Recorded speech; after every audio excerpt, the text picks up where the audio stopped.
السلام علیکم ورحمۃ اللہ وبرکاتہ۔ الحمدللہ، آج ہم جز 9 کی مختصر تفسیر کریں گے۔ جز نمبر 10 کی کچھ آیتوں کا ایک کوئک ریکیپ کرتے ہیں، پھر انشاءاللہ تعالی آج کے جز کی طرف بڑھیں گے۔ پہلی آیت دیکھتے ہیں سورۃ الانفال کی آیت نمبر 53 کہ یہ سب کچھ اس لیے ہوا کہ اللہ کا دستور یہ ہے کہ اس نے جو نعمت کسی قوم کو دی ہو اسے اس وقت تک بدلنا گوارا نہیں کرتا جب تک وہ لوگ خود اپنی حالت تبدیل نہ کریں، اور اللہ ہر بات سنتا اور سب کچھ جانتا ہے۔ ہم دیکھیں یہاں پر یہ جو مضمون بیان ہوا، اور انشاءاللہ آگے بھی قرآن میں ہم اس سے ملتا جلتا ایک اور مضمون پڑھیں گے کہ اللہ کسی قوم کی حالت نہیں بدلتا جب تک کہ وہ اپنی حالت خود نہ بدلیں۔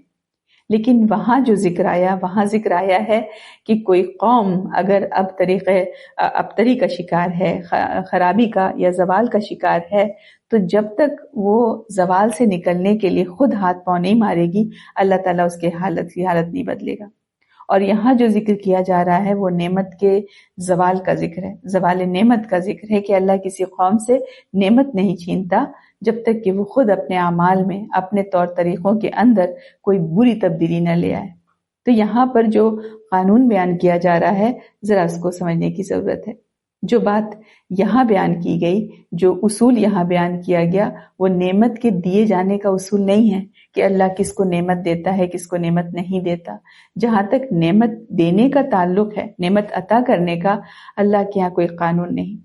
ہم جانتے ہیں کہ اللہ تعالیٰ دنیا کی نعمتیں دیتا ہے آزمائش کے طور پر، ہے نا۔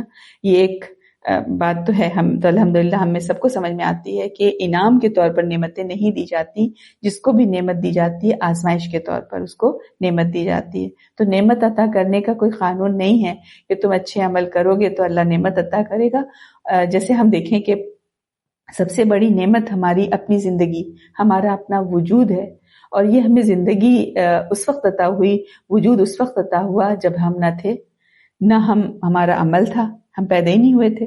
وہ تو اللہ نے نعمت ہم کو دی، نعمت وجود، نعمت زندگی۔ اس کے علاوہ دنیا میں ہم زندگی میں اور بھی دیکھتے ہیں، اور بھی کئی نعمتیں ہمیں ملتی ہیں، ہم نے کوئی عمل نہیں کیا ان نعمتوں کو پانے کے لیے۔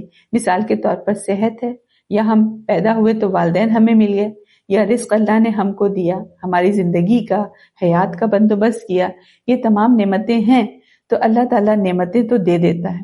اگر اللہ تعالیٰ انعامات اور احسانات کے لیے بندوں کے نیک عمل کا منتظر رہتا تو ہمارا وجود ہی قائم نہ ہوتا۔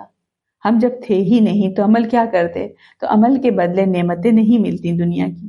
یہ قاعدہ ہم سمجھ لیں تو اللہ نے نعمت کسی قوم کو دے دی، اب اس نعمت کو قائم رکھنا، اس کا قاعدہ وہ یہاں بیان کیا گیا۔ یہاں پر نعمت کے حساب سے بھی ہم سمجھیں کہ ایک تو نعمتیں ملتی ہیں انفرادی سطح پر، انڈیویجولز کو، جو افراد کو نعمت ملتی ہے اس کا قاعدہ، اس کا اصول جو ہے وہ مختلف ہے، اس کو انشاءاللہ ہم پھر کبھی ڈسکس کریں گے۔ یہاں جو ہم بات کر رہے ہیں، اس آیت میں جو بات کی گئی ہے وہ قوموں کی بات کی گئی ہے کہ من حیث القوم، کی ایک قوم کی حیثیت سے جب اللہ کسی کو نعمت دیتا ہے تو وہ اس وقت تک واپس نہیں لی جاتی جب تک وہ اپنے حالات، اپنے اعمال کو بدل کر خود اجتماعی طور پر اللہ کے عذاب کو دعوت نہ دے۔ جہاں تک افراد کا تعلق ہے، مختصراً تو یہ بات ہم جانتے ہی ہیں کہ بعض دفعہ نعمت دے کر آزمایا جاتا ہے، بعض دفعہ نعمت لے کر آزمایا جاتا ہے۔ اور یہاں بات کی جا رہی ہے قوموں کے نیشنز کے رائز اینڈ فال کی، کہ ان کا عروج اور زوال کس بنیاد پر، کس اصول پر ہوتا ہے۔ اللہ تعالیٰ عروج دیتا ہے، نعمت دیتا ہے، اور جب تک وہ اپنی اچھی صفات، اپنے اچھے اوصاف برقرار رکھتی ہیں، نعمت ان کے پاس موجود رہتی ہے۔ جب وہ اپنا حال بدل لیتی ہیں، اللہ تعالیٰ ان سے ان کا عروج چھین لیتا ہے، وہ زوال کا شکار ہو جاتی ہیں۔ تو کوئی نعمت ملنے کے بعد کسی قوم کو، اور نعمت سے مراد یہاں پر ہم سمجھے عروج، پریسٹیج، عزت، اس کا ذکر ہے، پاور، اقتدار، یہ ہے جو قوم کو نعمت دی جاتی ہے۔ نعمت ملنے کے وقت جو خوبیاں، جس حال میں قوم تھی، اگر قوم اس حال کو چھوڑ دے اور گناہوں کے اندر، برائیوں کے اندر، جن میں کہ وہ پہلے ملوث تھے، اس سے بڑھ کر زیادہ برے اعمال کرنے لگے، یعنی کیا ہو، سمجھیں کہ ایک قوم کو اللہ نے کوئی عروج دیا، کچھ عرصہ گزرنے کے بعد اس قوم نے کیا کیا کہ نعمت ملنے کے وقت جو اچھائیاں تھیں ان کو تو چھوڑ دیا، اور جو برائیاں تھیں ان کو پروان چڑھا دیا۔ تو اللہ تعالیٰ پھر ان سے اپنی عروج کی نعمت واپس لے لیتا ہے۔ اب یہاں پر جو خطاب ہے وہ قریش مکہ سے ہے نا، تو وہ مشرک تھے، بد عمل تھے، یہ ان کے اندر خرابیاں تھیں، برائیاں تھیں، لیکن ان کے اندر خوبیاں یقیناً تھیں، صلہ رحمی کرتے تھے، مہمان نواز تھے، حاجیوں کی خدمت بھی کیا کرتے تھے، یہ بھی اچھے اعمال تھے۔ اب کیا ہوا، نبی اکرم صلی اللہ علیہ وسلم تشریف لائے، آپ کی دشمنی میں، آپ کی بات نہ ماننے کی ضد میں ہے نا، انہوں نے کیا کیا کہ اپنی اچھائیاں چھوڑ دی، اپنے پاؤں پہ، جس کو ہم کہتے ہیں نا، خود کلہاڑی ماری انہوں نے۔ تو اللہ تعالیٰ کے رسول کے آنے کے بعد ان کے اعمال زیادہ بد ہو گئے، جو رشتہ دار ان کے مسلمان ہو گئے ان پر ظلم توڑنے لگے۔ حالانکہ مکہ کی سرزمین تو حرم تھی، وہاں تو کسی جانور پر بھی ظلم نہیں کیا جا سکتا تھا، کہاں انسانوں پر انہوں نے اتنا ظلم کیا۔ مہمان نوازی بھی ایک بڑی خوبی تھی عربوں کی، اپنی اس اچھی صفت کو بھی عربوں نے چھوڑ دیا، مکہ والوں نے چھوڑ دیا، بجائے کہ مہمان نوازی کرتے مسلمانوں کو شیب بنی ہاشم میں بند کر دیا، کھانا پینا ان کا ختم کروا دیا، کھانے پینے کا ان کو محتاج کر دیا، اور مسلمانوں کے ساتھ پورا جو بنی ہاشم کا قبیلہ تھا، چاہے اس کے اندر کافر بھی تھے، ان سب کو بھی شیب بنی ہاشم میں بند کر دیا گیا۔ کہا جاتا ہے کہ یہ حال ہو گیا تھا کہ کھانا بالکل ختم ہو گیا تھا، کوئی غلہ وہ مسلمانوں تک پہنچنے نہیں دیتے تھے، یہاں تک کہ مسلمان چمڑا ابال ابال کر پینے لگ گئے، اور بچوں کے رونے کی آواز وادی کے باہر تک جاتی تھی۔ اور یہ 2-3 دن یا 2-3 مہینے کی بات نہیں تھی، 3 سال تک یہ محاصرہ رہا۔ یوں سمجھے کہ یہ جو ہے پہلا اکنامک بائیکاٹ تھا جو کفار کی طرف سے مسلمانوں کا ہوا۔ اتنا انہوں نے ظلم کیا، اتنی سخدلی کا، اتنے شقاوت کا انہوں نے ثبوت دیا، کھانے پینے کا مسلمانوں کو محتاج کیا۔ پھر اس سے پہلے ان کی یہ اچھی روایت تھی کہ وہ کسی کو حرم سے روکا نہیں کرتے تھے، جو چاہتا آتا، عمرہ کرتا، حج کرتا، لیکن یہ اچھی روایت بھی انہوں نے مسلمانوں کی دشمنی میں چھوڑ دی۔ کسی کو حرم سے نہیں روکا جاتا تھا، لیکن مسلمانوں کو عمرہ نہیں کرنے دیا۔ یہ وہ حالات تھے جنہیں انہوں نے جب خود سے بدلا تو پھر اللہ نے بھی جو عزت ان کو دی تھی، اللہ نے ان سے واپس لے لی۔ لہٰذا جس قوم کو اللہ کی نعمت ملے، اسے چاہیے کہ وہ اپنے اعمال کا رخ جو ہے اصلاح کی طرف پھیرے، بدی کی طرف نہیں۔ اللہ کی صفات بیان ہوئی، اس آیت کے اینڈ دیکھیں کوٹ کیا ہے، سمیع اور علیم۔ سمیع سننے والا، علیم علم والا ہے، سب سنتا ہے اور جانتا ہے نا۔ تو یہ ایسے ہی بس رول آف دا ڈائس نہیں کہ بس پھینکا اور فیصلے کر لیے کہ اچھا یہ آیا تو نہیں، تکوں سے فیصلے نہیں کرتا، نعوذ باللہ۔ یہ طریقہ نہیں ہے اللہ تعالیٰ کی کسی کو مطلب جو ہے وہ زوال دے، کسی کو جو ہے عروج دے، نہیں، ایسے نعوذ باللہ کسی انجوائمنٹ کے لیے نہیں کر رہا ہے، اپنے علم کی بنیاد پر وہ فیصلے فرماتا ہے۔ نبی اکرم صلی اللہ علیہ وسلم کی دعا آتی ہے نا کہ آپ دعا مانگا کرتے تھے، اللہم انا نعوذ بک من زوال نعمتک وتحول عافیتک وفجاءت نقمتک وجمیع سخطک، کہ اللہ پناہ مانگتے ہیں نعمت کے زوال سے اور عافیت کے ٹل جانے سے اور تیرے غصے کا شکار ہو جانے سے، یا یہ کہ اللہ تیرا کوئی غضب، تیرا کوئی انتقام ہمارے خلاف بڑھ اٹھے۔ تو جس کے پاس نعمت ہے وہ یہ دعا ضرور مانگے کہ اللہ تعالیٰ ہم تجھ سے پناہ مانگتے ہیں کہ نعمت ہم سے چھن جائے اور عافیت ختم ہو جائے، اور تیرا غضب، تیرا غصہ ہم پر ایک دم سے ٹوٹ پڑے، اور اللہ ہم تیرے غصے کا شکار ہو جائیں، ہے نا۔ تو یہ ہے لم یک مغیرا نعمت انعمها علی قوم حتی یغیروا ما بانفسہم، ہے نا وہ شعر کہ خدا نے آج تک اس قوم کی حالت نہیں بدلی، نہ ہو جس کو خیال آپ اپنی حالت کے بدلنے کا۔ دوسری آیت دیکھتے ہیں، آیت نمبر 62 سورۃ الانفال کی ہی ہے کہ وَإِن يُرِيدُوا أَن يَخْدَعُوكَ فَإِنَّ حَسْبَكَ اللَّهُ هُوَ الَّذِي أَيَّدَكَ بِنَصْرِهِ وَبِالْمُؤْمِنِينَ، اور اگر وہ تمہیں دھوکہ دینے کا ارادہ کریں گے تو اللہ تمہارے لیے کافی ہے، وہی تو ہے جس نے اپنی مدد کے ذریعے اور مومنوں کے ذریعے تمہارے ہاتھ مضبوط کیے، ہے نا۔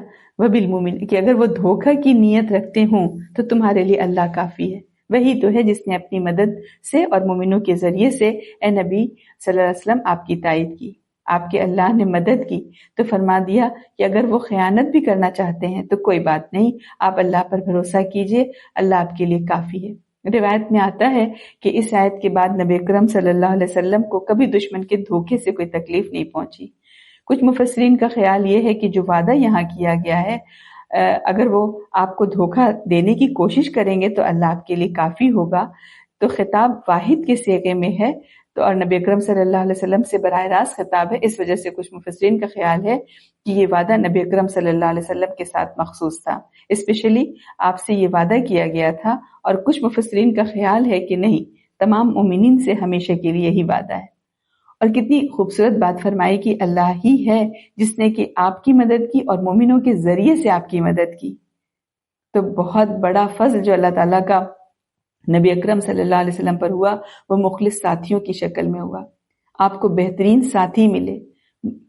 بہت مبارک ہوتی ہے وہ ٹیم کہ جہاں پر رہنما بہترین ہو، اپنی ٹیم کے ساتھ مخلص ہو، اور جہاں جو ماتحت ہیں، جو ٹیم کے لوگ ہیں، وہ اپنے رہنما کے ساتھ مخلص ہو، ایک دوسرے پر باہمی اعتماد ہو، ایک دوسرے سے محبت ہو. اس سے مبارک اجتماع ہو نہیں سکتا. اور یہ صرف وہاں ممکن ہے جہاں لوگ اللہ کے ساتھ خلوص کا رشتہ رکھتے ہوں، جن کی نیتیں خالص ہوں، خالص اللہ کے نام کی سربلندی کے لیے مل کر بیٹھتے ہوں، اپنی ذاتوں کے لیے نہیں. اگر کہیں دماغ کے اندر یہ فطور بیٹھا ہو کہ میرا نام بلند ہوگا اس کام میں، تو ٹیم میں تو انتشار آ جائے گا. اور کہیں اگر ٹیم کے اندر یہ فطور بیٹھا ہے کہ اچھا ہم بڑے نمایاں، بڑے پرومیننٹ، بڑے امپورٹنٹ، اہم ہو جائیں گے لوگوں کی نظروں میں، ہمارا نام بڑا بلند ہوگا، شہرت ہماری ہوگی، تو آپ دیکھیں گے کہ پھر لیڈر کے ساتھ اور آپس میں اس ٹیم کے ساتھ تعلقات سب کے ایک دوسرے سے بگڑنے لگتے ہیں. نبی اکرم صلی اللہ علیہ وسلم کی ٹیم نہایت مبارک، بہترین رہنما، بہترین لوگ. جہاں نبی اکرم صلی اللہ علیہ وسلم کا پسینہ گرا وہاں حقیقتاً واقعتاً انہوں نے اپنا خون بہایا. آپ صلی اللہ علیہ وسلم پر اگر کفار نے تیر برسائے، صحابہ آپ کے آگے ڈھال بن گئے کہ ان کی پیٹھوں میں تیر گڑ جاتے تھے اور نبی اکرم صلی اللہ علیہ وسلم کو وہ آنچ آنے دینا نہیں چاہتے تھے. خبیب رضی اللہ عنہ ایک صحابی تھے، مشرکین مکہ کے وہ ہاتھ لگ گئے. مشرکین مکہ نے اس طرح سے ان کو مارا کہ ان کا ایک عضو کاٹا، پھر کبھی ایک تو پھر دوسرا ہاتھ، پھر ایک پاؤں تو دوسرا پاؤں، پورے اعضا کاٹتے چلے جاتے تھے اور کہتے تھے کہ تم چاہتے ہو کہ محمد تمہاری جگہ ہوتے صلی اللہ علیہ وسلم ہیں. تو کیا دیکھیں اس کیفیت میں تو کوئی جھوٹ نہیں بول سکتا، کوئی جھوٹا دعویٰ نہیں کر سکتا. موت سامنے کھڑی، اس پر انہوں نے کہا کہ میں تو یہ بھی گوارا نہیں کروں گا کہ اس چیز کے بدلے میں نبی اکرم صلی اللہ علیہ وسلم کو ایک کانٹا بھی چبھ جائے. تو مجھے یہ گوارا نہیں. اب ہم سوچیں کہ وہ کیسے لیڈر ہوں گے. نبی اکرم صلی اللہ علیہ وسلم کی اس طرح کی وفاداریاں، اس طرح کی محبتیں لوگوں کو ان کے ساتھ تھیں. انصار میں سے جو لوگ آئے تھے نبی اکرم صلی اللہ علیہ وسلم سے بیعت کرنے کے لیے، وہ جانتے تھے کہ کتنا بڑا خطرہ مول لے رہے ہیں وہ نبی اکرم صلی اللہ علیہ وسلم کو مدینے کی دعوت دے کر. وہ جانتے تھے کہ پورا عرب جو ہے وہ ان کا مخالف ہو جائے گا، ان کے خلاف کھڑا ہو جائے گا. تو ایک صحابی جو اس وفد کے ساتھ، اس ڈیلیگیشن کے ساتھ آئے تھے، انہوں نے انصار کے سامنے یہ تقریر کی. بیعت کرتے وقت انہوں نے کہا کہ جانتے ہو اس شخص سے کس چیز پر بیعت کر رہے ہو؟ سب نے کہا ہم جانتے ہیں. انہوں نے کہا تم اس کے ہاتھ پر بیعت کر کے دنیا بھر سے لڑائی مول لے رہے ہو. بس اگر تمہارا خیال یہ ہے کہ جب تمہارا مال تباہی کے اور عزت والے لوگ ہلاکت کے خطرے میں پڑ جائیں گے تو تم ان کو دشمنوں کے حوالے کر دو گے، تو بہتر ہے آج ہی چھوڑ دو، کیونکہ اللہ کی قسم یہ دنیا اور آخرت کی رسوائی ہے. پھر اگر تمہارا ارادہ یہ ہے کہ اگر وہ بلاوا جو تم اس شخص کو دے رہے ہو اس کو اپنے اموال کی تباہی اور اپنے اشراف کی ہلاکت کے باوجود نبھاؤ گے، تو بے شک اس کا ہاتھ تھام لو، اور اللہ کی قسم یہ دنیا اور آخرت کی بھلائی ہے. یعنی کہ آج کوئی ہم سے کہے کہ کیا تم نبی اکرم صلی اللہ علیہ وسلم کو اپنے گھر بلانے کو تیار ہو اور جانتے ہو کہ اس کا کیا انجام ہے؟ ہم کہیں گے ہاں برکتیں ہوں گی، بہت ہمارے مال میں برکت ہوگی، ہماری اولاد کی شادیاں اچھی ہو جائیں گی. ہم تو کئی فائدوں کے لیے چاہتے ہیں نا نبی اکرم صلی اللہ علیہ وسلم کا نام لینا، یا درود پڑھنا، یا قرآن پڑھنا. ہم دنیا کے فائدے کے لیے چاہتے ہیں نا. آج آپ بتائیں کہ اگر یہ کہہ دیا جائے کہ تمہارے مال برباد ہو جائیں گے، تمہارے رشتہ دار ہلاک ہو جائیں گے، یہ خطرہ مول لے کر آج کون بنا دے گا نبی اکرم صلی اللہ علیہ وسلم کو مسلمانوں میں سے؟ شاید ہی کوئی گھر ہو جو اپنے گھر کا دروازہ کھولے گا اللہ کے رسول کے لیے.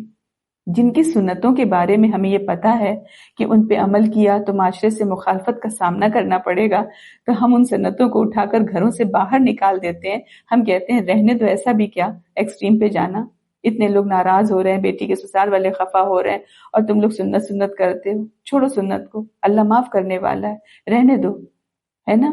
تو اللہ کے رسول کے اعمال اور ان کے طور طریقوں کو قوم کا یہ حال ہے، تو اللہ کے رسول کو کہاں پناہ دینے کو کوئی تیار ہوں گے؟ ہاں میلاد پڑھوا لیں، ہم سے درود ختم کروا لیں، اس میں تو کچھ نہیں جاتا نا، نہ مال ہلاک ہوتا ہے نا، نہ اس کے اندر کوئی اولاد خطرے میں پڑتی ہے، کچھ بھی نہیں ہوتا. بلکہ اور ہم سوچتے ہیں کہ دنیا کی برکتیں ہی نہیں مل رہی ہیں، اچھا سب جمع ہو رہے ہیں، سب سے ملاقاتیں ہو رہی ہیں، کھانا کھاتے ہیں، عطر کی بارش بھی ہوتی ہے، بخور جل رہے ہوتے ہیں، پھول دیے جاتے ہیں، چاندنی بچھی ہوئی ہوتی ہے زمین پر، الحمدللہ ہم گھر آ جاتے ہیں. تو ایسی محبت، ایسی خود غرض محبت، اس سے تو دین نہیں بنتا، اس سے تو دین کا کوئی فائدہ نہیں. یہ بڑی بات ہے. ایسی مدد کرنی ہے نبی اکرم صلی اللہ علیہ وسلم کی جیسے کہ صحابہ نے کی، اگر ہم اسلام کا عروج چاہتے ہیں. ایک اور آیت دیکھتے ہیں سورۃ التوبہ کی آیت نمبر 51.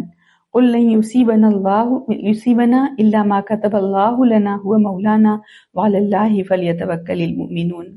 کہہ دو کہ اللہ نے ہمارے مقدر میں جو تکلیف لکھ دی ہے، ہمیں اس کے سوا کوئی اور تکلیف ہرگز نہیں پہنچ سکتی.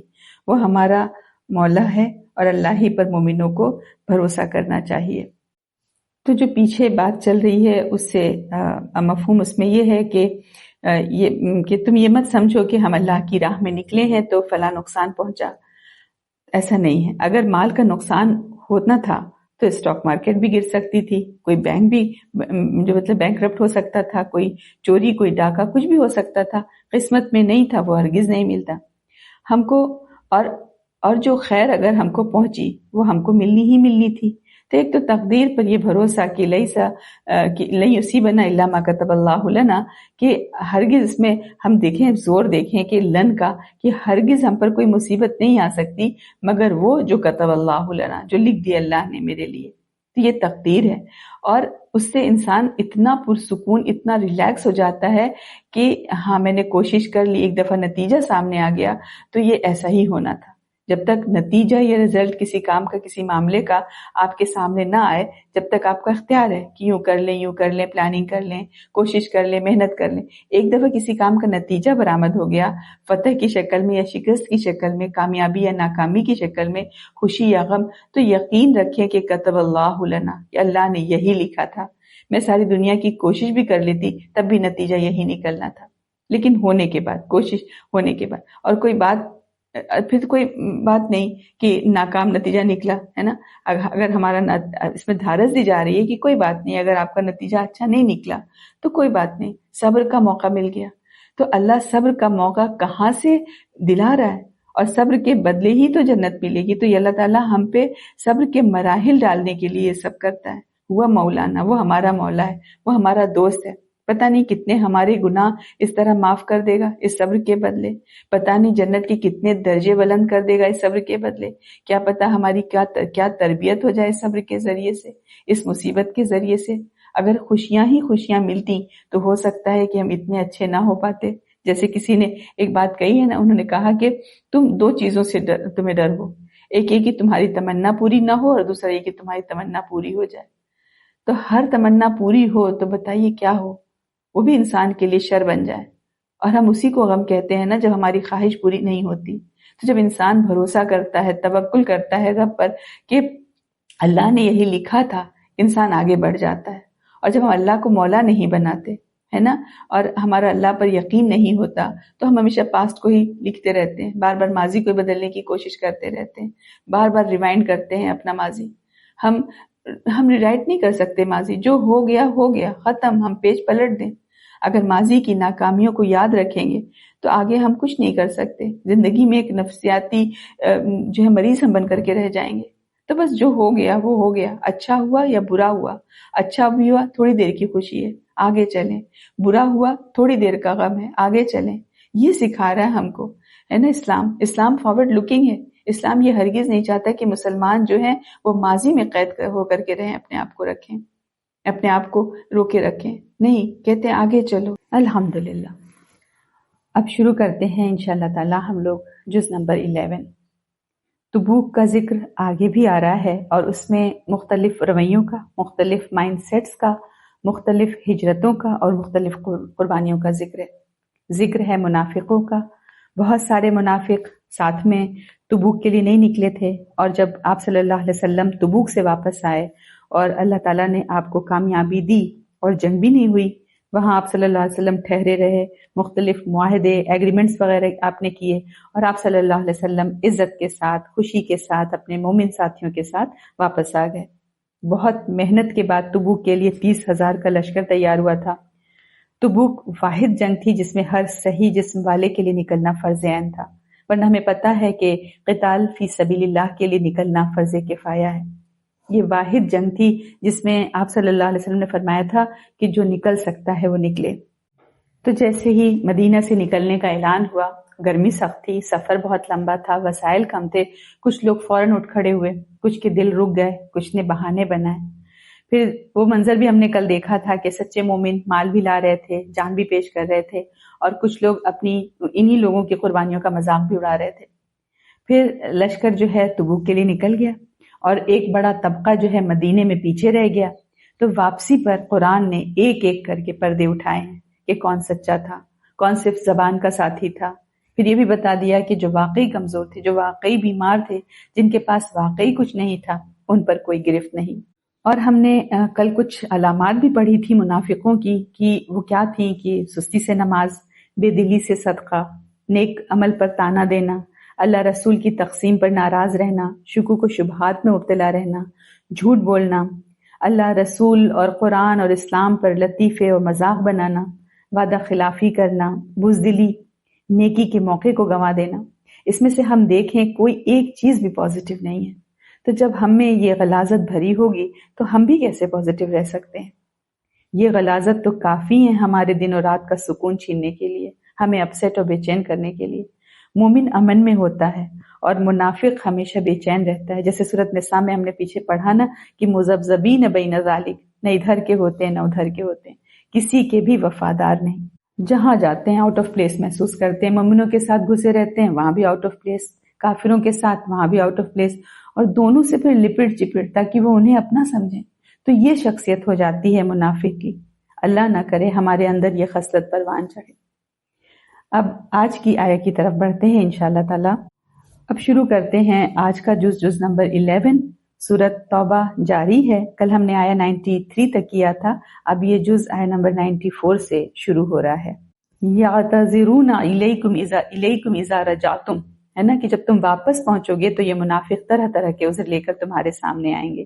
یعنی وہ منافق جو جنگ کے لیے نہیں گئے تھے، بہانے بازیاں کر رہے تھے، کی تھی انہوں نے، تو ان کا خیال یہ تھا کہ تبوک سے تو مسلمانوں کو واپس آنا نہیں ہے، روم جیسی طاقت تو ان کا خاتمہ ہی کر دے گی، لیکن وہاں تو جنگ کی نوبت ہی نہیں آئی، بلکہ مسلمانوں کا روب ہی جنگ گیا، مسلمانوں کی دھاک رومیوں پر بھی بیٹھ گئی اور عربوں پر بھی بیٹھ گئی، اور آپ صلی اللہ علیہ وسلم اور آپ صلی اللہ علیہ وسلم کے صحابہ بغیر کوئی جانی نقصان اٹھائے 50 دن کے بعد تھکن سے چور ہو کر سلامتی کے ساتھ مدینہ واپس پہنچتے ہیں۔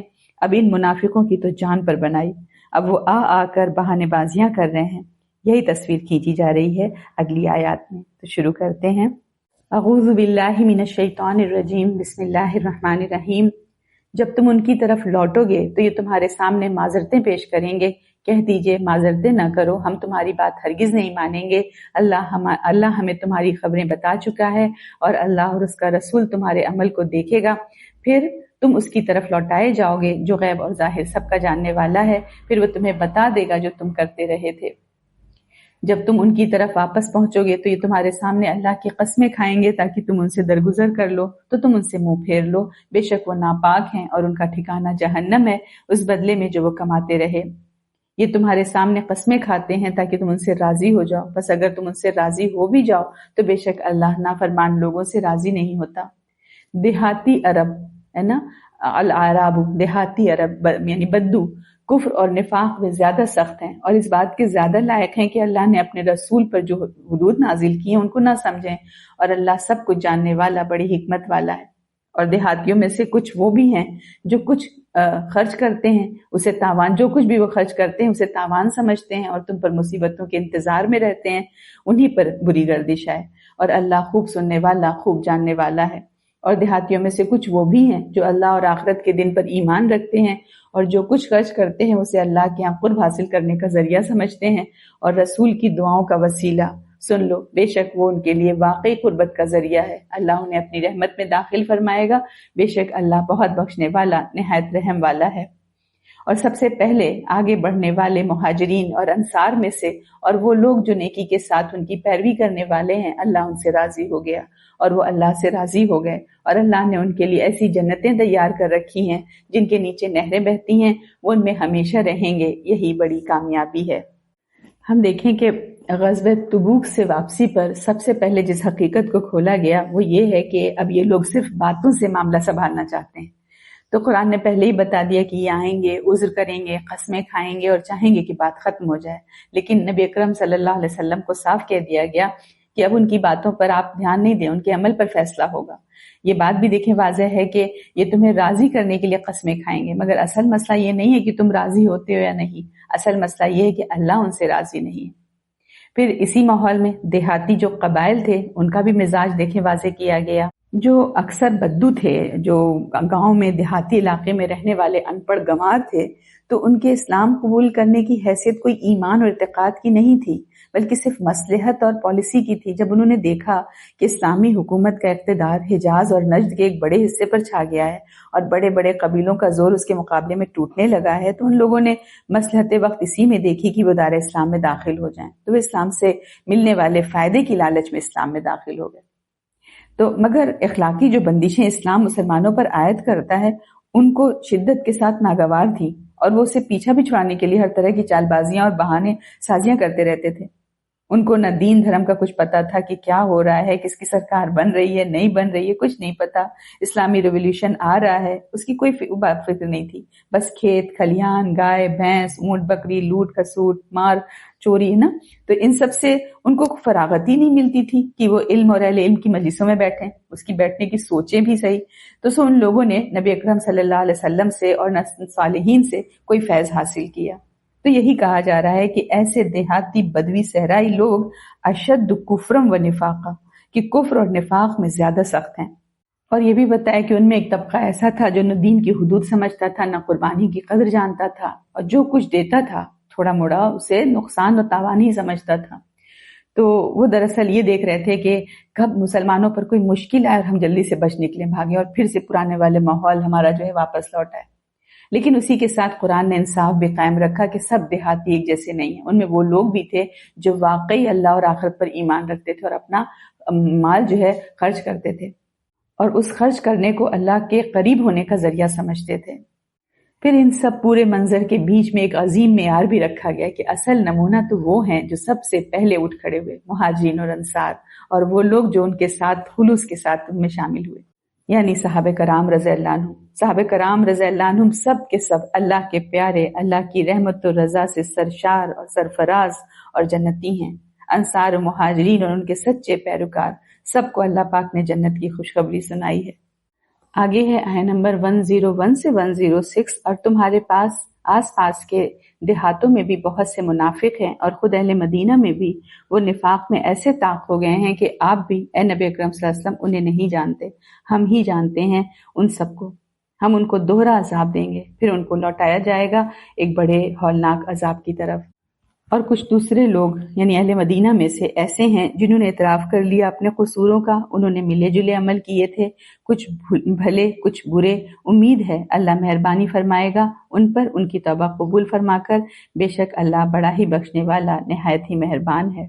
آپ ان کے مالوں سے صدقہ لے کر پاک کریں ان کو، اور بابرکت بنا دیں ان کو اس کے ذریعے، اور دعائے رحمت کریں ان کے حق میں، بے شک آپ کی دعائے رحمت ان کے لیے سکون اطمینان کا باعث ہے، اور اللہ سنتا ہے ہر کسی کی اور جانتا ہے سب کچھ۔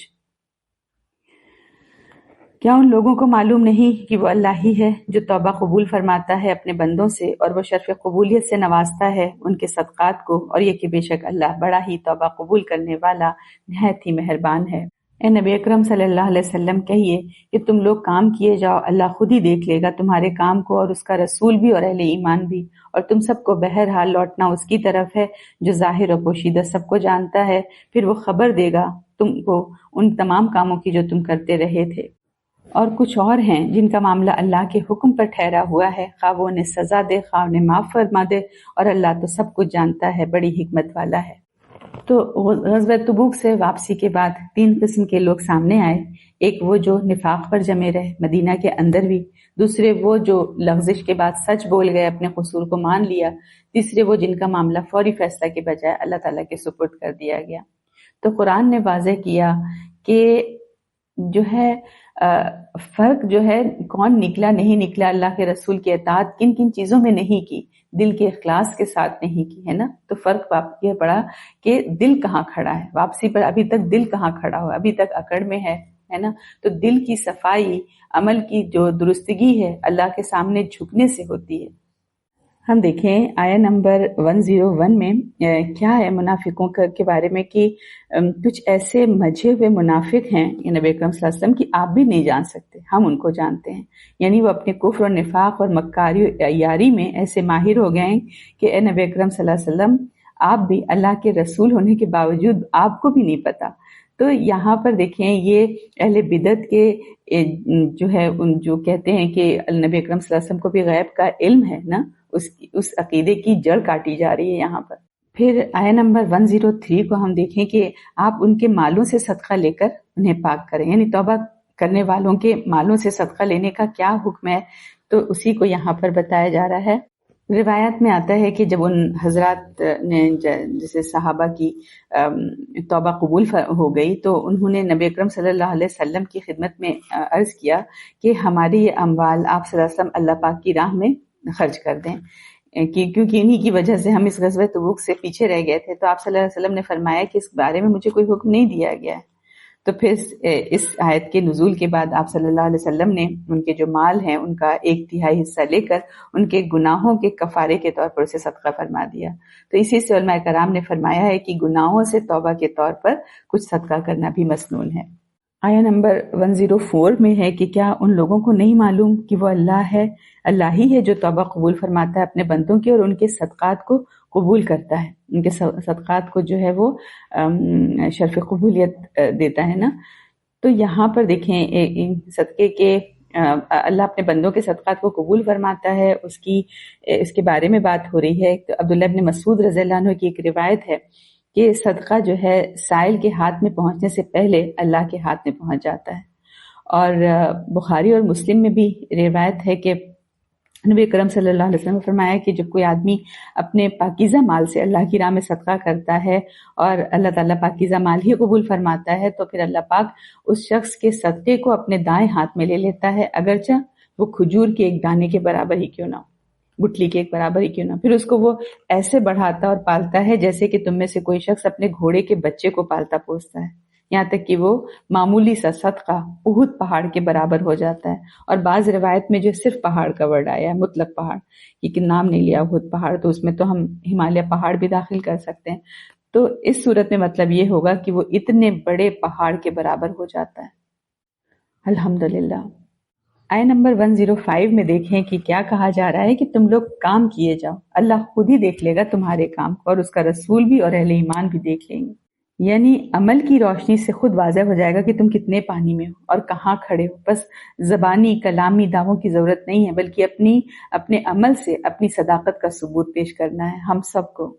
اور پھر جو یہ ہے کہ وَسَتُرَدُّونَ إِلَىٰ عَالِمِ الْغَيْبِ وَالشَّهَادَةِ، کہ پھر تم لوٹائے جائے گا تمہارے سارے جو ہے اللہ کے سامنے، جو اللہ تعالیٰ کے سامنے تمہارا سارے اعمال جو پھر لوٹائے جائیں گے. تو اس میں مجاہد کہتے ہیں کہ اس میں اللہ تعالیٰ کے احکام کی خلاف ورزی کرنے والوں کے لیے وعید ہے کہ تمہارے اعمال قیامت کے روز اللہ کے رسول اور اہل ایمان کے سامنے پیش کیے جائیں گے. اور قیامت کے روز ایسا بہرحال ہوگا، کیونکہ دوسرے مقام پر بھی اس طرح کی آیات آئی ہیں.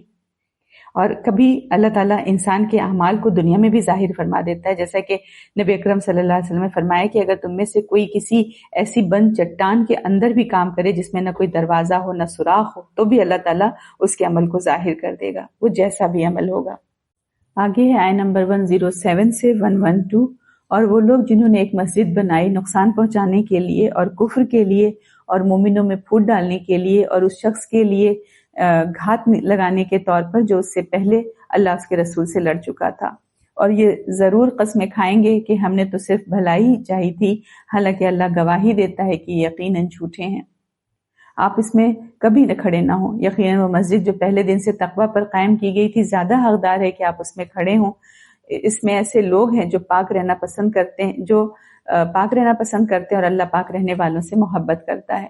کیا وہ شخص بہتر ہے جس نے اپنی عمارت اللہ کے تقوی اور اس کی رضا پر رکھی ہو، یا وہ جس نے اپنی عمارت ایک ٹوٹے ہوئے کھائی کے کنارے پر رکھی ہو، پھر وہ اسے لے کر جہنم کی آگ میں جا گرے، اور اللہ ظالم لوگوں کو ہدایت نہیں دیتا. جو عمارت انہوں نے بنائی ہے وہ ہمیشہ ان کے دلوں میں شک و کھٹک بنی رہے گی، سوائے اس کے کہ ان کے دل ہی ٹکڑے ٹکڑے ہو جائیں، اور اللہ سب کچھ جاننے والا بڑی حکمت والا ہے. یقیناً اللہ نے مومنوں سے ان کی جانیں اور ان کے مال خرید لیے ہیں، اس کے بدلے کہ ان کے لیے جنت ہے، وہ اللہ کے راستے میں لڑتے ہیں پھر قتل کرتے ہیں اور قتل کیے جاتے ہیں۔ یہ اللہ کے ذمہ سچا وعدہ ہے تورات میں، انجیل میں اور قرآن میں، اور اللہ سے بڑھ کر اپنا وعدہ پورا کرنے والا کون ہے؟ بس خوشیاں مناؤ اس سودے پر جو تم نے اللہ سے کیا ہے، اور یہی بہت بڑی کامیابی ہے۔ وہ لوگ جو توبہ کرنے والے ہیں، عبادت کرنے والے ہیں، اللہ کی حمد کرنے والے ہیں، اللہ کی راہ میں چلنے والے ہیں، رکوع کرنے والے ہیں، سجدہ کرنے والے ہیں، بھلائی کا حکم دینے والے ہیں، برائی سے روکنے والے ہیں، اور اللہ کی حدود کی حفاظت کرنے والے ہیں، اور آپ مومنوں کو خوشخبری دے دیجئے۔ تو یہ نفاق جو ہے صرف زبانوں تک محدود نہیں تھا، بلکہ ایک منظم مرکز کی شکل بھی اختیار کرنے لگ گیا تھا۔ تو مسجد زرار کا ذکر آیا کہ منافقوں نے یہ نام نہاد مسجد قباء کے نزدیک اپنی خبیث غرض کی خاطر بنائی۔ اس مسجد کا نام ہی مسجد زرار مشہور ہو گیا۔ زرار میں نقصان، تو نقصان والی مسجد، نقصان پہنچانے والی مسجد۔ وحی کے ذریعے نبی اکرم صلی اللہ علیہ وسلم کو اس کے پیچھے کی حقیقت بتا دی گئی، تو آپ صلی اللہ علیہ وسلم نے اس کی اینٹ سے اینٹ بجوا دی اور اسے جلا کر راکھ کر دیا گیا۔ کیا سوچ تھی ان منافقوں کی کہ مسجد کے نام پر اسلام اور اسلام دشمنوں کے لیے ایک اڈا قائم کریں، وہاں سب جمع ہو اور میٹنگ ہو، اور مسجد کے نام سے اللہ کے رسول اور مسلمانوں پر اپنی دینداری کا دھونس بھی جمائیں اور اس کے آڑ میں اپنے ناپاک مقاصد کو جو پورا کر سکیں۔ تو فرمایا کہ ان کی یہ عمارت جو انہوں نے اس قدر چاہ سے بنائی تھی، ہمیشہ کے لیے کانٹا بن کر کھٹکتی رہے گی۔ یعنی یہ بتایا کہ یہ جو نام نہاد مسجد، ان منافقین نے اپنے اندر نفاق کی جڑ اتنی مضبوط اور اتنی ٹھوس کر دی تھی کہ ابھی ان کے دلوں سے نکلنے والی نہیں۔ اب اس کو نکالنا اس کے بغیر ممکن نہیں کہ ان کے دل ہی پاش پاش ہو جائیں۔ تو اس سے کیا معلوم ہوا کہ عمل کے اثرات اور نتائج میں بڑا فرق ہوتا ہے۔ یوں تو نفاق کا ہر عمل اپنے اندر بڑے زہریلے اثرات رکھتا ہے، لیکن مسجد زرار جیسا فتنہ کھڑا کر دینا ایک ایسا عمل ہے جس کے نتائج اور اثرات سے جان چھڑانا انسان کے اب اپنے بس میں نہیں رہتا، اور اس کا زہریلا اثر اس کے رگ و پے میں سرایت کر جاتا ہے۔ آگے کیا فرمایا کہ بلا شبہ اللہ تعالیٰ نے ایمان والوں سے ان کی جانوں اور ان کے مالوں کو خرید لیا اس عوض میں کہ ان کے لیے جنت ہے۔ جو لڑتے ہیں اللہ کی راہ میں پھر وہ مرتے ہیں اور مارتے بھی، سو ان کے لیے اللہ کے ذمے یہ وعدہ ہے، تورات میں، انجیل میں اور قرآن میں بھی، یعنی ان سے یہ وعدہ ان تینوں آسمانی کتابوں میں موجود ہے۔ تو پھر اس سے پکی بات اور کیا ہو سکتی ہے؟ قرآن میں تو یہ وعدہ اور حکم جہاد آج تک پوری آب و تاب کے ساتھ جوں کا توں موجود ہے اور قیامت تک رہے گا الحمدللہ، لیکن تورات اور انجیل میں بھی طرح طرح کی تحریفات کے باوجود اس کا کچھ نہ کچھ ذکر اور بیان اب تک موجود ہے۔ تو کیا فرمایا کہ تم خوش ہو جاؤ، یعنی مومنوں کو خوشخبری ہے، تم خوش ہو جاؤ اپنے سودے پر ایمان والو، کہ یہ عظیم الشان اور بے مثال سودا ہے۔ پھر اس کے بعد دیکھیں اصل مومنوں کا تعارف ہے کہ یہ وہ لوگ ہیں جو اپنی جان اور اپنا مال اللہ کے ہاتھ بیچ چکے ہوتے ہیں، یعنی غزوہ تبوک کے تھکے ہوئے گرمی میں نکلنے والے راستے کی مشقت جھیلنے والے لوگ حقیقت میں یہی اس سودے کے گواہ تھے۔ اور ساتھ ہی ساتھ مومنوں کی روحانی تصویر بھی پیش کر دی گئی، توبہ، عبادت، شکر، اللہ کی راہ میں حرکت، نماز، اصلاح معاشرہ اور اللہ کی حدود کی حفاظت کرنے والے۔ یہاں پہ دیکھیں سائحون کا لفظ آیا ہے کہ سائحون سے مراد کسی نے روزے دار لیا ہے، کسی نے مسافر، اللہ کی راہ میں چلنے والے، بعض نے کہا کہ اس سے مراد مجاہد ہے، بعض نے کہا کہ طالب علم ہے۔ تو وجہ یہ ہے کہ اس کے معنی میں جو ہے وہ سارے مفہوم جو ہے کامن ہیں، مشقت اور محنت اور ریاضت پائی جا رہی سب کے معنی میں۔ تو روزے دار بھی دیکھیں کھانے پینے سے رکتا ہے، مشقت اٹھاتا ہے، جس طرح سیاح اور مسافر ہوتے ہیں۔ نبی اکرم صلی اللہ علیہ وسلم نے بھی فرمایا ہے نا کہ میری امت کی سیر و روزہ ہے، تو لفظ کا عموم ان سبھی کو شامل ہے، لہٰذا یہ سبھی مراد لیے جا سکتے ہیں۔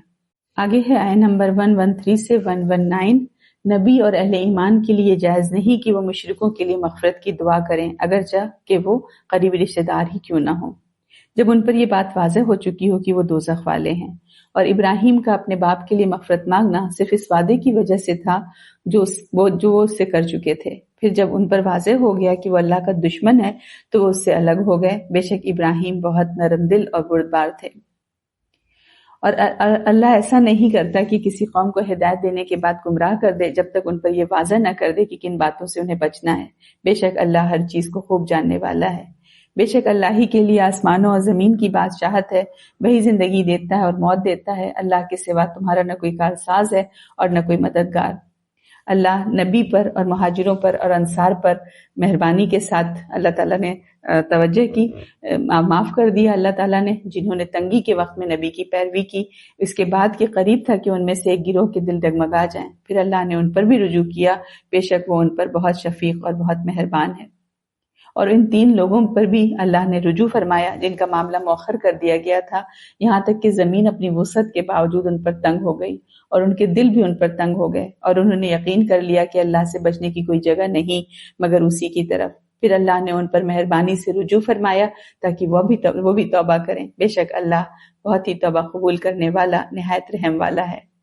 ابھی پچھلی آیت میں ہم نے دیکھا تھا کہ نفاق نے باقاعدہ سازش کی شکل اختیار کر لی تھی، اور اس کے مقابلے میں سچے مومنوں کا معیار بھی بتایا کہ وہ اپنی جان اور مال اللہ کے ہاتھ میں بیچ چکے ہوتے ہیں۔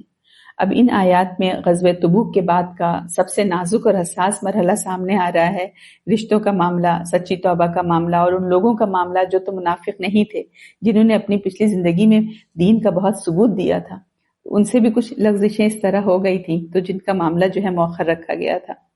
تو یہ جو ہے یہ آیات انہی کے سلسلے میں ہیں، یعنی کچھ ایسے مسلمان جو سخت غلطی کر بیٹھے تھے اور ان کے دل جو ہے شدید شرمندگی اور انتظار کی کیفیت میں تھے۔ تو یہی وہ پس منظر ہے جس میں 3 صحابہ کا واقعہ بھی جڑا ہوا ہے جن کا معاملہ وقتی طور پر مؤخر رکھا گیا تھا۔ تو سمجھیں کہ یہ وہ نازک وقت تھا، اس ماحول میں، مدینہ کے ماحول میں نبی اکرم صلی اللہ علیہ وسلم کے سامنے لوگ آ رہے ہیں، تب یہ دیکھا جا رہا تھا کہ کون میدان میں نکلا کون نہیں نکلا، یہ نہیں دیکھا جا رہا تھا، یہ دیکھا جا رہا تھا کہ آدمی کے دل کی وفاداری کس کے ساتھ ہے۔ سب سے پہلے یہ اصول واضح کر دیا کہ ایمان کا رشتہ جو ہے خونی رشتوں سے اوپر ہوتا ہے۔ اگر حق اور باطل کے درمیان لکیر واضح ہو جائے تو پھر جذبات اور قرابت فیصلے پر حاوی نہیں ہو سکتے۔ اسی بات کو حضرت ابراہیم علیہ السلام کی مثال سے بھی سمجھا دیا گیا کہ نرم دلی کے باوجود جب اللہ تعالیٰ سے دشمنی کھل گئی تو تعلق سے برت بھی کر لی۔ پھر ایک نہایت اہم بات بھی فرمائی کہ اللہ کسی وجہ مطلب بلا وجہ صرف ایسے ہی کسی کو نہیں پکڑ لیتا جب تک کہ حق کو پوری طرح سے اوپن نہ کر دے، بتا دے۔ اور یہ جو آیا ہے نمبر 113 ہے کہ نبی اکرم صلی اللہ علیہ وسلم کو اور دوسرے اہل ایمان کو یہ روا نہیں کہ وہ بخشش کی دعا کریں مشرکوں کے لیے، نا اگرچہ کہ وہ ان کے قریبی رشتہ دار ہی کیوں نہ ہو۔ تو اللہ تعالیٰ نے یہاں اصول بتایا ہے کہ جو آدمی شرک پر مر جائے، یعنی اللہ کے ساتھ کسی اور کو بھی خدا مانتا رہے اور اسی حالت میں دنیا سے چلا جائے، تو پھر اس کے لیے مغفرت کی دعا کرنا درست نہیں ہے، چاہے وہ کتنا ہی اپنا کیوں نہ ہو، چچا ہو، رشتہ دار ہو، بہت قریب کا ہو، ہے نا۔ یہی بات نبی اکرم صلی اللہ علیہ وسلم کے بارے میں آئی ہے کہ نبی اکرم صلی اللہ علیہ وسلم اپنے چچا سے بہت محبت کرتے تھے، ابو طالب سے۔ انہوں نے ساری زندگی نبی اکرم صلی اللہ علیہ وسلم کی حفاظت بھی کی، مدد بھی کی، ساتھ بھی دیا، لیکن مسئلہ یہ تھا کہ وہ ایمان قبول کیے بغیر دنیا سے چلے گئے۔ اب نبی اکرم صلی اللہ علیہ وسلم کا دل بہت نرم تھا، رحمت والا دل تھا، آپ چاہتے تھے کہ کاش ان کے لیے بھی بخشش کی دعا کر سکیں، لیکن پھر اللہ تعالیٰ نے صاف بتا دیا کہ جو شخص شرک پر مر جائے اس کے لیے مغفرت کی دعا نہیں ہو سکتی۔ یہ بات نبی اکرم صلی اللہ علیہ وسلم کی عظمت کے خلاف نہیں ہے، بلکہ یہ بتانے کے لیے ہے کہ فیصلہ صرف رشتے پر نہیں ہوتا، فیصلہ ایمان پر ہوتا ہے۔ پھر یہاں ایک اور بات بھی مطلب سمجھائی گئی کہ کچھ لوگ یہ سوچ لیتے ہیں کہ ہم تو اچھے ہیں، ہم نے کسی کا برا نہیں کیا، بس عبادت کے معاملے میں تھوڑا فرق ہے، لیکن قرآن یہ واضح کر رہا ہے کہ نہیں، اصل بنیاد اللہ کو ایک ماننا ہے۔ اگر بنیاد ہی غلط ہو تو اوپر جتنی بھی اچھائیاں ہوں وہ اس مسئلے کو ٹھیک نہیں کر سکتی۔ پھر ایک بہت اہم فرق بھی بتایا گیا مشرک و منافق میں فرق، کہ مشرک وہ ہے جو کھلے طور پر اللہ کے ساتھ شریک مانتا ہے، اور منافق وہ ہے، وہ بھی کر رہا ہے، جو زبان سے تو ایمان کا دعویٰ کرتا ہے لیکن دل سے مانتا ہی نہیں۔ تو یہاں جس بات کی ممانعت ہے وہ خاص طور پر اس مشرک کے لیے دعا کی ہے جو شرک پر مر چکا ہو۔ پھر اس آیت میں جو کہا جا رہا ہے کہ اللہ نے معاف کر دیا نبی کو اور ان مہاجرین انصار کو جنہوں نے بڑی تنگی کے وقت میں نبی کا ساتھ دیا، یعنی غزوہ تبوک کے سلسلے میں چھوٹی چھوٹی لغزشیں جو ہوئی تھیں صحابہ کرام رضی اللہ عنہم وغیرہ سے، تو سب کو اللہ تعالیٰ نے ان کی اعلیٰ خدمات کا لحاظ کرتے ہوئے معاف فرما دیا۔ دیکھیں یہاں پر کہ فی ساعت الاسرہ کے تنگی کے وقت میں، یعنی غزوہ تبوک کو قرآن ساعت اسرہ کہہ رہا ہے، یہ وہ وقت تھا جب گرمی تھی، گرمی شدید تھی اور سفر بہت لمبا تھا، سامان کم تھا، ایک ایک اونٹ پہ 18 صحابہ سوار ہو رہے تھے، سب چیز کی قلت تھی، ہے نا، اور حالات جو ہے تو غیر معمولی تھے۔ تو اس وقت نبی اکرم صلی اللہ علیہ وسلم کے ساتھ نکلنے والے مہاجر انصار پر اللہ تعالیٰ نے خاص طور پر اپنی رحمت کا اعلان فرمایا۔ اور پھر انہی آیات میں وہ واقعہ آتا ہے جس نے پوری امت کو سمجھے سچی توبہ کا راستہ سکھایا۔ وہ 3 لوگ جو نہ منافق تھے اور نہ جھوٹے بہانے والوں میں شامل تھے، لیکن ایک بہت بڑی لغزش ان سے ہو گئی۔ یعنی وہ 3 سچے صحابہ جو غزوہ تبوک میں پیچھے رہ گئے، مرارہ بن ربی اور ہلال بن امیہ اور کعب بن مالک رضی اللہ عنہ، بغیر کسی نفاق کے صرف اپنی کمزوری اور سستی کی وجہ سے پیچھے رہ گئے تھے۔ جب نبی اکرم صلی اللہ علیہ وسلم تبوک سے واپس آئے تو انہوں نے جھوٹا عذر بنانے کے بجائے صاف صاف اپنی کوتاہی مان لی۔ اسی سچائی کی وجہ سے ان کا معاملہ فوراً حل نہیں کیا گیا بلکہ کچھ عرصہ کے لیے مؤخر کر دیا گیا، اور یہ تینوں اب تک اس غزوہ تبوک سے پہلے اپنا دینی ثبوت بہت دے چکے تھے۔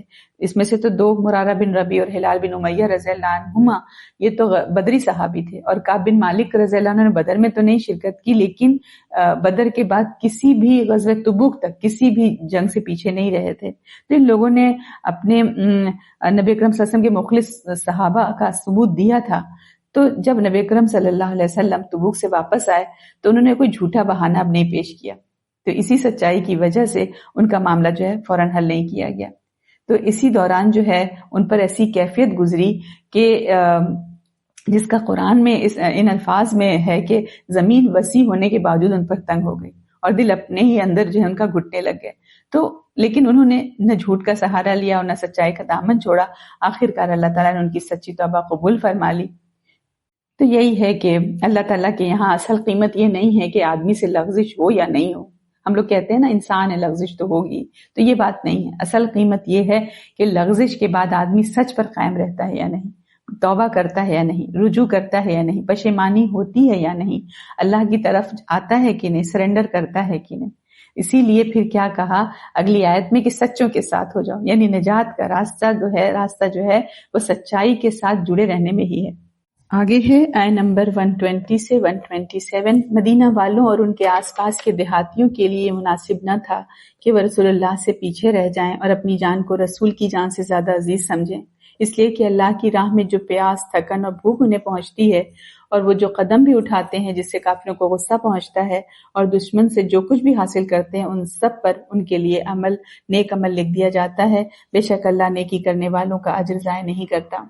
اور وہ جو کچھ بھی خرچ کرتے ہیں چاہے تھوڑا ہو یا زیادہ، اور جو وعدے بھی وہ طے کرتے ہیں سب ان کے لیے لکھ لیا جاتا ہے تاکہ اللہ ان کے بہترین اعمال کا بدلہ دے۔ اور یہ ضروری نہیں کہ سب کے سب مومن نکل کھڑے ہوں، تو کیوں نہ ہر جماعت میں سے ایک گروہ نکلے تاکہ وہ دین کی سمجھ حاصل کریں، اور جب اپنی قوم کی طرف لوٹیں تو انہیں خبردار کریں تاکہ وہ بچتے رہیں۔ اے ایمان والو، ان کافروں سے لڑو جو تمہارے قریب ہیں، اور انہیں تم میں سختی محسوس ہونی چاہیے، اور جان لو کہ اللہ پرہیزگاروں کے ساتھ ہے۔ اور جب کوئی صورت نازل ہوتی ہے تو ان میں سے بعض کہتے ہیں اس نے تم میں سے کس کا ایمان بڑھایا، تو جو لوگ ایمان والے ہیں اس نے ان کے ایمان کو بڑھا دیا اور وہ خوش ہوتے ہیں۔ اور جن کے دلوں میں بیماری ہے اور اس نے ان کی گندگی میں اور گندگی بڑھا دی اور وہ کفر کی حالت میں مر گئے، کیا وہ نہیں دیکھتے کہ وہ ہر سال 1 یا 2 مرتبہ آزمائے جائیں گے، پھر بھی نہ توبہ کرتے ہیں اور نہ نصیحت حاصل کرتے ہیں۔ اور جب کوئی صورت نازل ہوتی ہے تو ایک دوسرے کو دیکھتے ہیں کہ کیا کوئی تمہیں دیکھ تو نہیں رہا، پھر چپکے سے نکل جاتے ہیں۔ اللہ نے ان کے دل پھیر دیے ہیں اس لیے کہ وہ سمجھ نہیں رکھتے۔ ان آیات میں ہم دیکھیں کہ ایک بڑا اصول، خوبصورت اصول ہے بڑا، کہ چھوٹا سا چھوٹا عمل بھی ہے نا اللہ تعالیٰ کے یہاں لکھا جاتا ہے، کسی بڑا کارنامہ ہی نہیں، کوئی چھوٹا قدم بھی ہو وہ بھی ویسٹ نہیں ہوگا۔ پھر اس کے بعد ہم دیکھیں یہ ہے کہ مسلمانوں کے اندر ایک ایسی جماعت کا ہونا ضروری ہے جو دین میں سوجھ بوجھ اور بصیرت حاصل کرے، تاکہ ایسے لوگ پھر بقیہ قوم کو ان کے انجام سے خبردار کر سکیں اور آخرت کی تیاری کی تعلیم دے سکیں، کیونکہ اصل تعلیم اسی چیز کی دینا ہے اور سب کی آخرت ہمیں سنوارنی ہے۔ پھر دیکھیں آگے ہے کہ یہاں پر ہے کہ یا ایھا الذین آمنوا قاتلوا الذین یلونکم من الکفار، نا یہ لوگوں جو ایمان لائے ہو جنگ کرو ان منکرین حق سے جو تم سے قریب ہیں۔ تو یہاں کافر سے مراد منافق ہے، یعنی وہ منافق جن کا انکار حق پوری طرح ننگا ہو گیا ہے نا، جس سے اسلامی سوسائٹی میں ان کے غلط مت رہنے سے سخت نقصانات پیش آ رہے تھے۔ آیت نمبر 125 میں آپ سمجھے کہ اللہ تعالیٰ یہ سمجھا رہے ہیں کہ کسی انسان کے دل کے اندر 2 طرح کی حالتیں ہوتی ہیں۔ ایک حالت یہ ہوتی ہے کہ آدمی کے دل میں کفر، شرک اور نفاق بیٹھا ہوتا ہے، یعنی دل اللہ کو ماننے میں ٹیڑھا ہو جاتا ہے، اور دوسری حالت یہ ہوتی ہے کہ دل میں ایمان ہوتا ہے۔ اب فرق ایسے سمجھیں کہ جیسے بارش ہے، بارش تو ایک ہی ہوتی ہے، لیکن اگر زمین صاف ہو تو اس میں سے ہریالی نکل آتی ہے، پھول نکل آتے ہیں۔ اگر زمین ہی خراب ہو، مٹی خراب ہو، پتھریلی ہو، کنکڑ پتھر ہو، گندگی ہو، تو اس بارش سے کچھ بھی اچھا نہیں نکلتا۔ بالکل ایسے ہی اللہ کی رحمت بھی سب پر آتی ہے، قرآن بھی سب سنتے ہیں، بات بھی سب کے کانوں میں جاتی ہے، لیکن جن کے دل صاف ہوتے ہیں ان کے ایمان میں اضافہ ہو جاتا ہے، وہ خوش ہوتے ہیں، ان کا دل مضبوط ہو جاتا ہے۔ اور جن کے دل کے اندر کفر، نفاق اور ضد ہوتی ہے، ان پر یہی بات الٹا اثر کرتی ہے، ان کی ضد اور بڑھ جاتی ہے، ان کا دل اور سخت ہو جاتا ہے۔ تو فرمایا کہ جب انسان انہی سب حالتوں میں ایسے ہی سازشیں کرتے کرتے اسی سخت دل کے ساتھ انسان مر جائے تو بہت بڑے نقصان میں چلا جاتا ہے، اتنے بڑے نقصان میں کہ اس کا کوئی بدل نہیں، کوئی تلافی نہیں ہو سکتی۔ پھر آیت نمبر 127 میں ہے کہ جب کوئی صورت نازل ہوتی ہے تو یہ لوگ آنکھوں ہی آنکھوں میں ایک دوسرے سے باتیں کرتے ہیں کہ کہیں کوئی تم کو دیکھ تو نہیں رہا ہے، پھر چپکے سے نکل جاتے ہیں۔ تو معلوم ہوا کہ اہل حق کی مجالس سے منہ موڑنا بڑی محرومی ہے۔ آگے کیا فرمایا کہ ثم انصرفوا صرف اللہ قلوبہم نا، تو پھر ان کا دل ہی پھیر دیا جاتا ہے۔ تو پتہ چلا کہ یہ بہت بڑی محرومی اور بہت بڑی بدبختی ہے، اس سے انسان کیا ہوتا ہے، نور ہدایت سے ہی محروم ہو جاتا ہے۔ تو بتایا جا رہا ہے کہ یہ بد نصیب لوگ جنہیں نبی کی صحبت تو ملی لیکن ان کی بد نصیبی کہ وہ صحابہ نہ کہلائے۔ ہم عبداللہ بن ابی کو صحابی نہیں کہہ سکتے، نبی اکرم صلی اللہ علیہ وسلم کی تو اس کو صحبت ملی، یہاں تک کہ پہلی صف میں آپ صلی اللہ علیہ وسلم کے ساتھ کھڑے ہو کر نماز بھی پڑھی، نماز جمعہ میں تو آگے آگے رہتا تھا، ہے نا، اس کو کیا کیا موقع ملا، پھر بھی صحابی رسول نہیں کہلایا، ہے نا۔ تو ان لوگوں کی حرکتوں کو بتایا جا رہا ہے کہ نبی اکرم صلی اللہ علیہ وسلم کی محفل سے کیسے آنکھوں سے اشارہ کرتے کرتے کھسک جاتے تھے، اور اس کو وہ اپنی ہوشیاری اور چالاکی سمجھتے تھے، حالانکہ یہ تو ان کی سب سے بڑی محرومی اور سب سے بڑی ہلاکت ہے۔ تو یہی فرمایا کہ ثم انصرفوا صرف اللہ قلوبہم، تو ان کی حرکت ایسی تھی کہ پھر اللہ نے بھی ان کے دل ہی پھیر دیے، کیونکہ اللہ تعالیٰ کا قانون یہی ہے، ہمارے لیے بھی دیکھیں سبق ہے کہ جو نور ہدایت سے منہ موڑے گا اسے پھر موڑ ہی دیا جائے گا۔ آگے ہے آیت نمبر 127 سے 129۔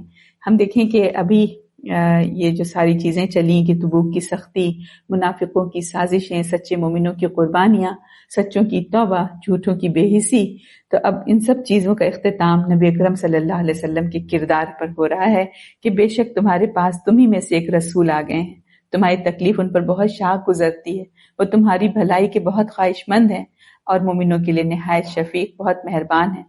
پھر اگر یہ لوگ منہ موڑ لیں تو کہہ دیجئے میرے لیے اللہ کافی ہے، اس کے سوا کوئی معبود نہیں، میں نے اسی پر بھروسہ کیا ہے اور وہی عظیم عرش کا رب ہے۔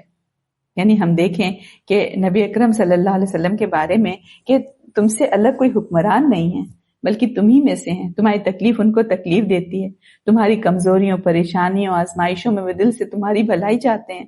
تبوک جیسے مشکل سفر میں جب لوگ گرمی سے گھبرا رہے تھے، جب راستہ طویل تھا، جب بعض لوگ پیچھے رہ گئے اور بعض نے تانوں اور سازشوں کی بارشیں کر دی، تو یہ سب کچھ نبی اکرم صلی اللہ علیہ وسلم کے دل پر بھاری تھا، لیکن اس کے باوجود انہوں نے امت کو نہیں چھوڑا، نہ بددل ہوئے، نہ بختخواہ بنے۔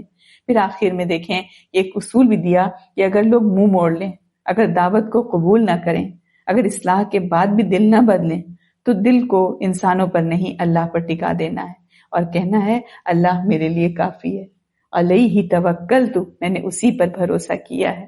اور آخر میں سمجھیں کہ ہر دائی، ہر مومن، ہر طالب حق کے لیے یہی فیصلہ کن اصول ہے کہ اگر لوگ ساتھ چھوڑ دیں تو اللہ کافی ہے، بھروسہ اسی پر ہو، وہی عرش عظیم کا رب ہے۔ یعنی دعوت کا کام، اصلاح کا کام، دین کا کام لوگوں کے قبول کرنے یا رد کرنے پر نہیں ٹکا ہوا، وہ اللہ پر توکل پر قائم ہے۔ الحمدللہ سورۃ توبہ مکمل ہوئی، اب الحمدللہ سورۃ یونس آ رہی ہے۔ سورۃ توبہ میں دیکھیں غزوہ تبوک کے پس منظر میں ایک طرح سے صفیں صاف ہوئیں، نفاق بے نقاب ہوا، ایمان کی سچائی، قربانی اور عمل سے جو ہے ناپا گیا، انسان تولا گیا، اور آخر میں اصول دیا گیا حسب اللہ، کہ لوگ منہ موڑیں تو بھی توکل اللہ پر۔ اور سورۃ یونس سمجھیں اسی توکل اور یقین کی فکری تربیت ہے۔ جب لوگ انکار، تمسخر اور جھٹلائیں تو دل کیسے مضبوط رہے، دعوت کا کیا مزاج ہو، اور اللہ کی قدرت اور آخرت کے دلائل کیسے سمجھائے جائیں۔